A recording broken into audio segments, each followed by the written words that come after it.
G'day legends. Just busted another axe. It's a time to share a contemplation. I saw a post or a share from a beautiful man who's a legend. He'll get what I'm saying. Bugger voting and let's rebel. She wants a revolution. Good on her. She wants a revolution, can't have one. The issue that one has to understand is the rebel and the authority are the same thing. The rebellion is actually dictated by the authority it's rebelling against, because all their focus is on the actual authority, as opposed to actually sitting down and understanding what the lessons of the past are and creating something beautiful and new, you know. And you watch this in parenting so much, like, I'm not going to be like my dad, I'm not going to be like my mum, I'm not going to be like my parents. And what do they become? Exactly the same. Why? Because the only thing they're looking at is their parents.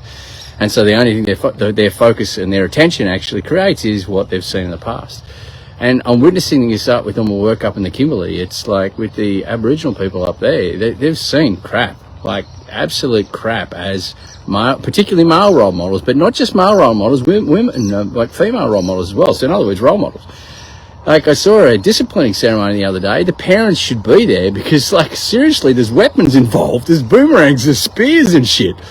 And there's not a single parent sitting there. Where were they? At the casino or the bloody drugs, you know? So I talked to them, and so I said to the young people, I said, your challenge is to get your respect back, but in whose eyes? And they said, our parents. And that's just a learned response. I said, well, where the fuck are your parents? They're not here. So no. And I helped them understand respect is in their eyes. So instead of like rebelling, and they were young rebels, so rebelling against everything they saw as authority, and they didn't realise that the people who were actually there at the disciplining ceremony really loved them. And actually, that's why they were there and giving this energy, is because they loved them and they wanted something better for them. And a lot of them had actually been through that rebellion phase themselves. So when you are pushing back against something, it doesn't matter if it's a parent, it doesn't matter if it's a boss, it doesn't matter if it's a societal thing.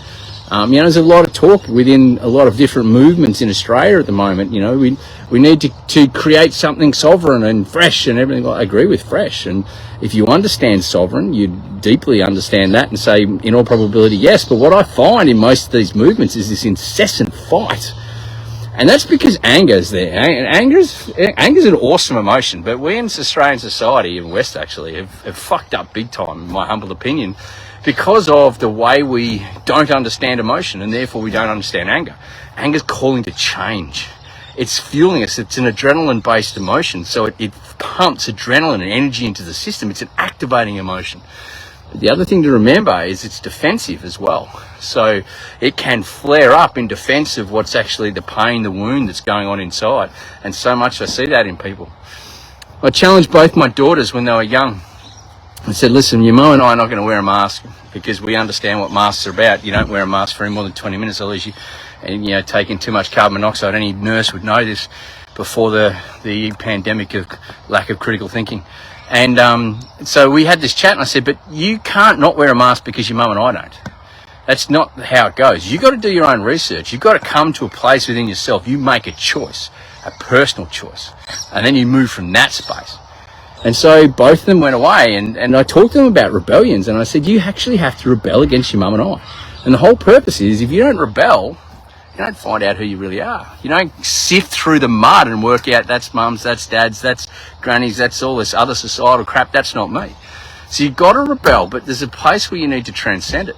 Anyway, had a chat about it.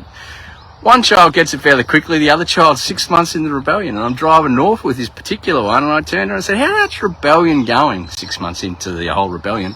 And she goes, doesn't speak for quite a while. And I said, well, you remember, you're a smart child. You understand what a rebellion's all about, don't you? And she says, yeah, understanding who I am and owning it. And I said, well, why don't you just bypass the rebellion bit, the fight bit, and just claim who you really are? Gets it straight away.